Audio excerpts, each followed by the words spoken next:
안녕하세요. 저는 결혼 6년차 37살 여성입니다. 저는 결혼 6년이 다 되도록 아이가 없습니다. 저나 남편이나 신체적으로는 아무 문제 없습니다. 그런데 우리 부부는 관계를 거의 하지 않습니다. 다른 집은 남편들이 밤에 잠을 못 자게 할 정도라는데 제 남편은 그렇지 않습니다. 신혼 초 1년 정도는 부부관계가 그럭저럭 있었습니다. 그런데 우리 부부관계는 갈수록 뜸해졌고 결혼 3년 정도부터는 마치 갱년기라도 맞이한 부부처럼 그냥 삽니다. 서로에 대한 설렘이나 대나 기쁨 같은 것 없이 정말 말 그대로 그냥 한 집의 룸메이트처럼 살았습니다. 같은 침대에 누워 잠을 자도 남편은 제 몸 하나 건드리지 않고 그냥 자고 남편이 왔을 때 샤워를 하고 나와도 옷을 야하게 입어도 제가 투명인간도 아닌데 쳐다도 안 보고 지나갑니다.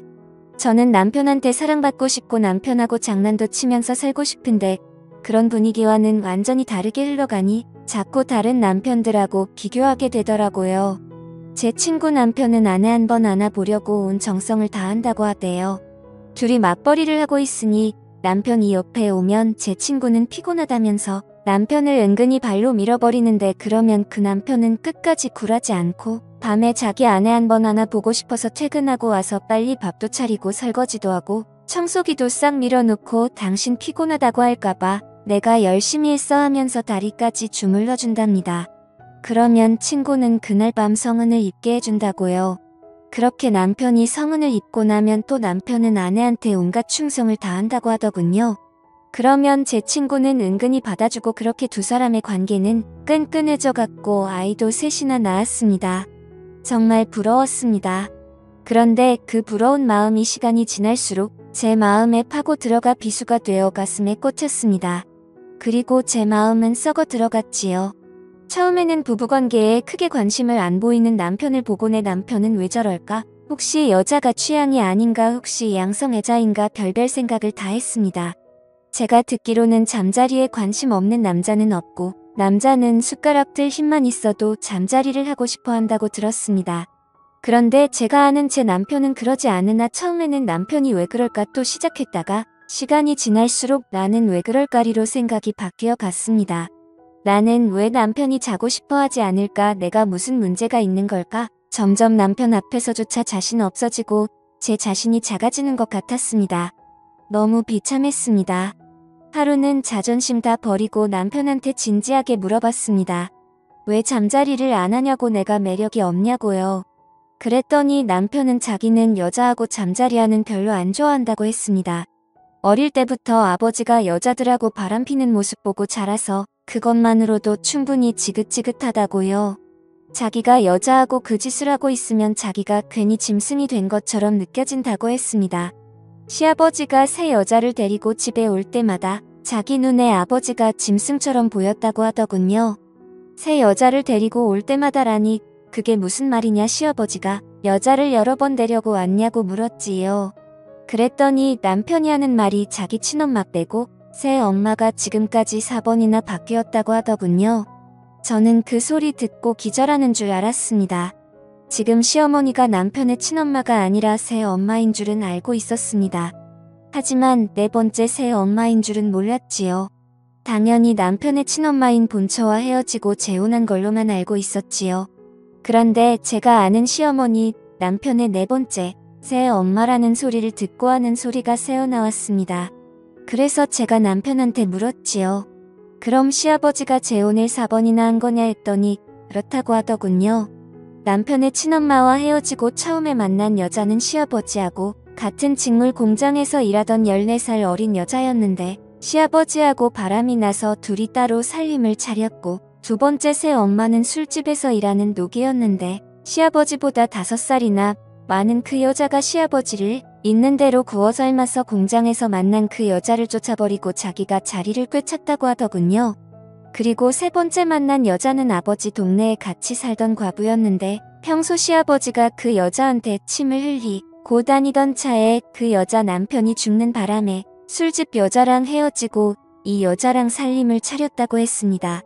그리고 지금 제가 알고 있는 시어머니는 남편의 할머니, 즉 시아버지의 엄마를 간병하러 온 여자였는데 당시 같이 살던 여자는 남편의 할머니가 치매에 걸리게 되자 고생을 바가지로 할 것 같아 도망가 버렸고 그 후 시아버지는 어쩔 수 없이 간병인을 들이게 되었는데 그 여자를 시아버지가 어찌어찌 꼬드겨서 어머니를 간병하게 하고 같이 살림을 살게 되었다고 했습니다. 얘기를 듣는 동안 저는 정말 놀란 입을 다물 수가 없었습니다. 시아버지의 과거가 그렇게 화려한 줄 몰랐지요. 그런 얘기를 결혼 전에 들었다면 저 그 결혼 다시 생각해봤을 겁니다. 시아버지가 한 번 재혼한 것과 4번 재혼한 것은 완전히 다른 문제였으니까요. 저는 남편한테 결혼 전에 그 말을 왜 하지 않았냐 물어본 적 있냐고 하더군요. 그리고 그게 뭐 자랑이라고 여기저기 떠벌리고 다니냐고 했습니다. 저 정말 충격받았습니다. 아무리 지나간 일이고 말해서 좋을 게 없다고 해도 이건 말해야 하지 않았나 하는 생각이 들더라고요. 왠지 속아서 결혼했다는 생각이 떠나질 않았지만 지금에 와서 어쩌겠나 싶었지요. 새어머니 이야기는 정말 충격적이었지만 그 얘기를 듣고 나니 남편의 이상한 행동이 어느 정도 조금 이해가 되긴 했습니다. 어릴 때 부모가 관계하는 모습을 보면 그 충격이 오래 간다고 하던데 어쩌면 남편은 그 모습을 본 것일 수도 있겠다. 그래서 부부관계가 별로 좋지 않은 기억으로 자리 잡을 수도 있겠다 싶었습니다. 그런데 아니더라고요. 저는 남편을 너무나 정상적인 사람으로 봤던 겁니다. 남편은 시아버지보다 더했으면 더했지 결코 덜하지 않은 사람이었고 시아버지의 인간 쓰레기 같은 가족력을 그대로 물려받았더군요.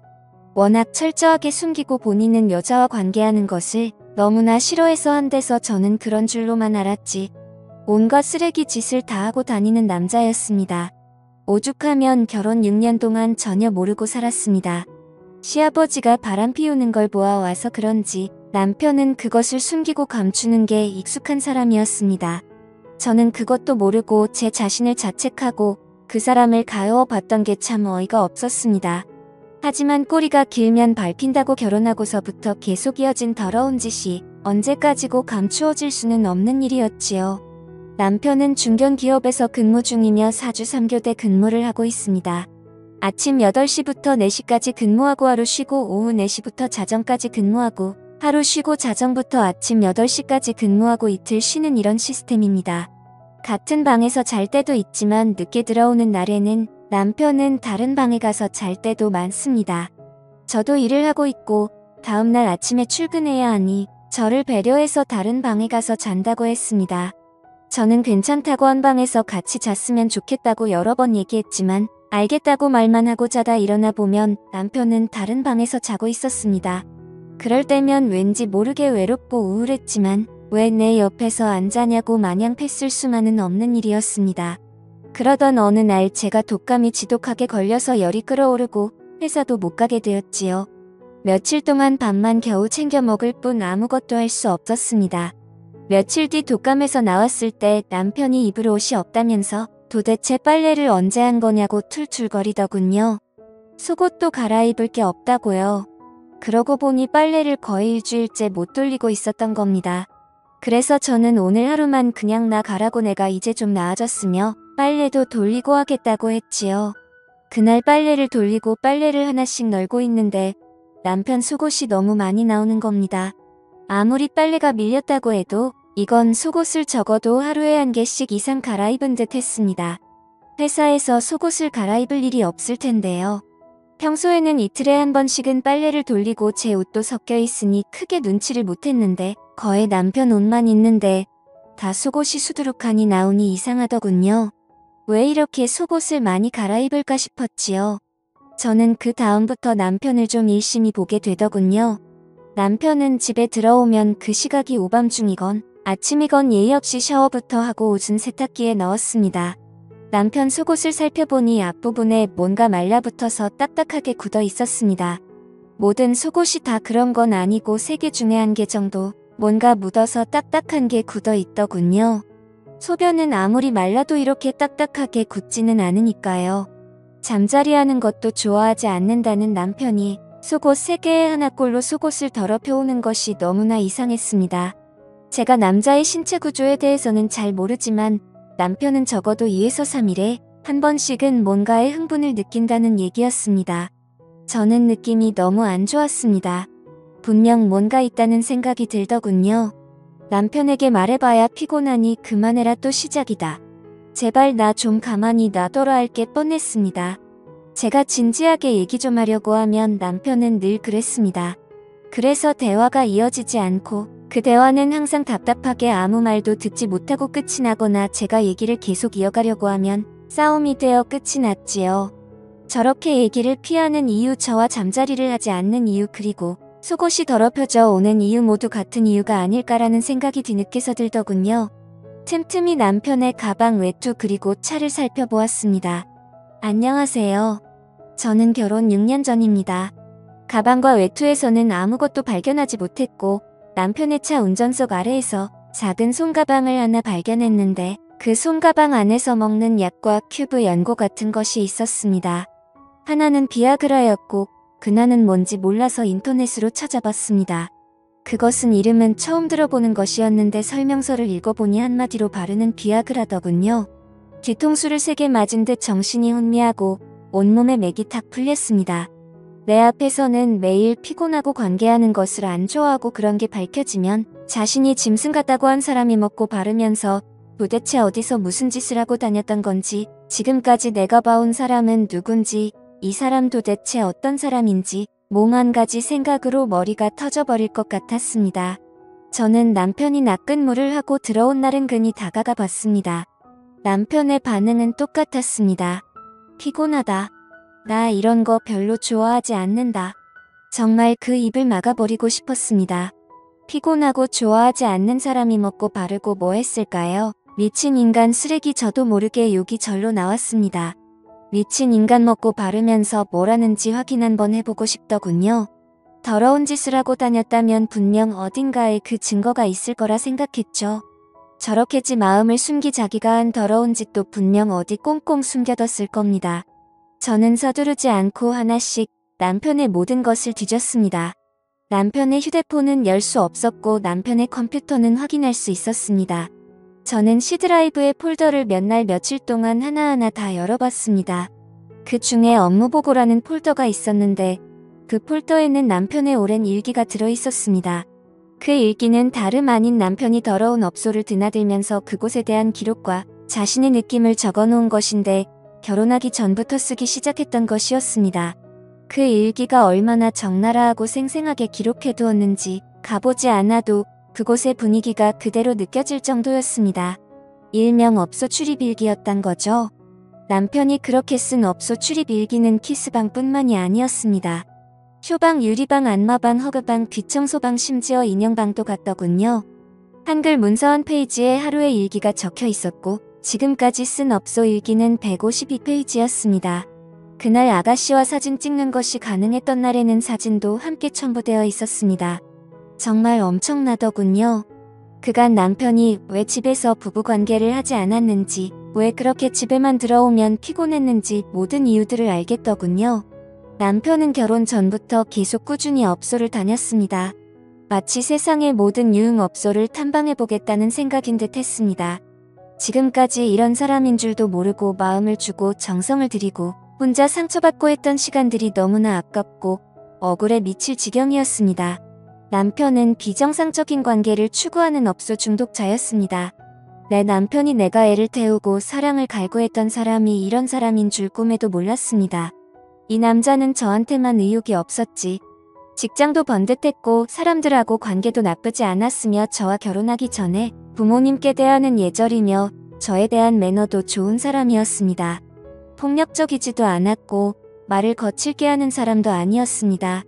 우리 밤에 부부관계만 잘 진행되었다면 저는 너무나 괜찮은 남자와 결혼했다고 생각할 뻔했습니다.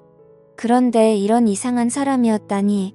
정말 끔찍했고 한시도 저는 이 사람과 한 집에 있고 싶은 마음이 없었습니다. 그리고 너무나 다행이고 감사한 건 우리 사이에 아이가 없다는 것이었습니다. 만약에 아이가 있었다면 시아버지와 남편에 이어 아이까지 어떻게 변했을까 생각만 해도 심장이 벌렁거렸습니다. 남편에게 크게 잊지도 않은 점까지 뚝 떨어져 버렸습니다. 저는 남편이 오기 전에 컴퓨터에 있는 업소 일기를 다 제 메일로 옮겼고 그 집에 있는 저의 모든 짐을 챙겨서 친정으로 와버렸습니다. 그리고 저는 이혼하자는 문자 한마디만 남기고 남편과 연락될 수 있는 모든 것을 차단시켜버렸습니다. 그리고 제가 가지고 있던 모든 자료를 인쇄해서 시댁에 안부, 남편의 누나 집에 안부를 보냈고, 그리고 남편 앞으로 남편의 회사 주소를 적어 한부를 보냈습니다. 제가 보낸 우편물이 도착하고 다음날 남편은 제가 있는 친정으로 찾아왔더군요. 얘기 좀 하자고 했습니다. 부모님은 얘기할 것도 없다며 이대로 둘이 갈려서라고 이런 사람 1분 1초라도 더 만날 필요 없다고 하셨지요. 저는 그래도 마지막으로 얘기는 해야겠다 싶어서 그 사람을 데리고 따로 나왔습니다. 친정 근처 공원에서 만났는데 그 남자는 자기가 미안하다, 잘못했다고 하더군요. 앞으로 업소를 끊고 잘 살아보겠다고요. 바보 천치가 아니고서야 그 말을 누가 믿나요? 그 말은 못 들은 걸로 무시하고 제가 물었습니다. 나랑 결혼은 왜 했어? 진심 궁금해서 물은 것이었습니다. 그런데 남편은 뭐라고 말도 못하고 가만히 있더군요. 그래서 다시 물었습니다. 나랑 결혼 왜 했어? 내가 보니 딱히 나를 좋아한 것 같지도 않고 어차피 성적인 욕구도 밖에서 풀고 들어오고 결혼 같은 게 해봐야 옆에서 걸리적거리기만 할 텐데 나랑 못하러 결혼했냐고 물었더니 남편이 한다는 소리는 정말 저를 뒷목 잡게 했습니다. 결혼 안 하고 있으면 이상해 보일까봐라고 하더군요. 정말 저 순간 빡 돌아서 인간 저 세상으로 보내고 싶었지만 차마 그렇게 하지는 못하며 저는 벗고 있던 운동화를 집어들었습니다. 나 지금 너랑 결혼해서 6년간 살면서 내가 부족했나, 내가 잘못했나? 내가 매력이 없어서 그러나 나는 왜 사랑받지 못할까? 하루도 마음 편한 날 없었어. 잠자리를 하면 하루는 하는 대로, 잠자리를 못하는 날은 못하는 대로 내가 초라하고 작아 보였어. 그런데 너는 지금까지 업소를 다니면서 멀쩡한 나를 이상하게 만들고 있었어. 그렇게 결국 그놈과는 이혼 소송을 걸었고 더러운 생활이 끝이 나게 되었습니다. 아직 제 나이 30대이고 다른 좋은 남자 만날 기회도 많을 테니 언젠가 저에게 딱 어울리는 성실한 남자 만나길 바라며 좋은 인연 기다려 보겠습니다. 감사합니다.